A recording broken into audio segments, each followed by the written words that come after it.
আজকের ভিডিওতে তোমাদের সঙ্গে আমি শেয়ার করব যে কিভাবে নারকেলের দুধ ছাড়া তোমরা চিংড়ি মাছের মালাইকারি করবে। তো শুরু করি। দেখো, আমি কিন্তু প্রথমে চিংড়ি মাছগুলোকে কেটে নিয়েছিলাম, মাকে বলেছিলাম কেটে দিতে। আর তারপর দেখো, আমি কিন্তু চিংড়ি মাছগুলোকে তেল আর হলুদ আর লবণ দিয়ে মাখিয়ে রেখেছিলাম। আর তারপর আমি কড়াইতে দিয়ে দিয়েছিলাম কিছুটা সর্ষের তেল। আর তারপরে একে একে আমি সব চিংড়ি মাছগুলোকে, আর তাছাড়াও তোমরা তো জানো চিংড়ি মাছ ভাজতে বেশিক্ষণ সময় লাগে না। আর এইভাবে কিন্তু আমি একে একে সব চিংড়ি মাছগুলোকে ভেজে নিয়েছিলাম।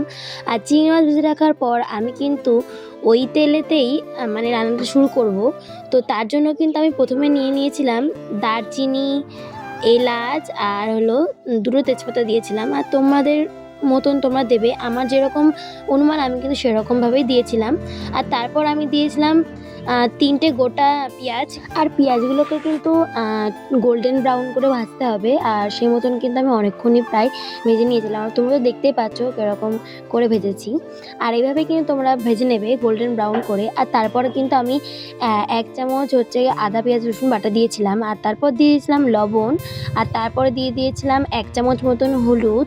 আর তারপরে দিয়েছিলাম আমি 1 চামচ মতন চিনি। তোমরা কিন্তু তোমাদের অনুমান মতনই দেবে, আমার যেটুকু অনুমান আমি কিন্তু সেরকমই দিয়েছি। আর তারপর দেখো, আমি কিন্তু কালারের জন্য কাশ্মীরি লঙ্কার গুঁড়ো দিয়েছিলাম একটু, তোমরাও চাইলে দিতে পারো, না চাইলে না দিতে পারো। আর তারপরে কিন্তু আমি দিয়ে নিয়েছিলাম জিরের গুঁড়ো। আর আমার কাছে যেহেতু গুঁড়ো ছিল তাই কিন্তু আমি গুঁড়ো দিয়েছিলাম। আর তোমাদের কাছে যদি গুঁড়োটা থাকে তাহলে কিন্তু তোমরা বেটে দিতে পারো। আমার কাছে গুঁড়ো ছিল বলে আমি গুঁড়োই দিয়েছিলাম। আর তারপর ভালো করে একটু নেড়ে নিয়েছিলাম আর একটু জল দিয়ে নিয়েছিলাম যাতে কড়াই না লেগে যায়। আর এভাবেই তো বেশ খানিকক্ষণ নাড়ার পরে আমার মশলা ঠিক এরকম হয়েছিল। আর নারকেলের দুধের পরিবর্তে আমি নিয়েছিলাম কিন্তু গুঁড়ো দুধ। গরম জলের মধ্যে অনেকক্ষণ আগে আমি রেখে দিয়েছিলাম। আর এটাকে এমন করে রাখতে হবে যাতে এর মধ্যে কোনো স্প্লাম না থাকে, একদম যাতে দুধের মতন যেন লাগে সেরকমভাবে করে রাখতে হবে।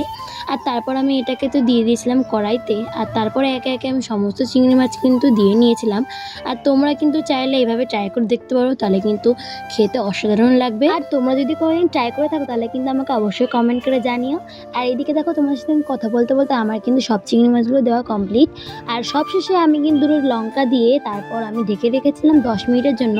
আর তোমরা তো দেখতেই পাচ্ছ এটা ঠিক কতটা সুন্দর হয়েছে। আর এটা কিন্তু একদম নারকেলের দুধকে হার মানিয়ে দেবে। তোমরা কিন্তু একবার ট্রাই করে দেখো, আমি তো করেছি। আর খেতেও কিন্তু বেশ সুন্দর হয়েছিল। আর সব শেষে কিন্তু আমি একটু গরম মশলা দিয়ে এটাকে লাভিয়ে নিয়েছিলাম। আর তারপর দেখো, আমি কিন্তু এটাকে একটা বাটিতে লাভিয়ে নিয়েছিলাম। আর দেখে তোমরা বুঝতেই পারবে না বা ধরতেই পারবে না যে এটা কিভাবে তৈরি। আর এদিকে দেখো, আমি কিন্তু খেতেও বসে গিয়েছিলাম। জাস্ট খুব সুন্দর হয়েছিল, তোমরাও কিন্তু ট্রাই করে দেখো।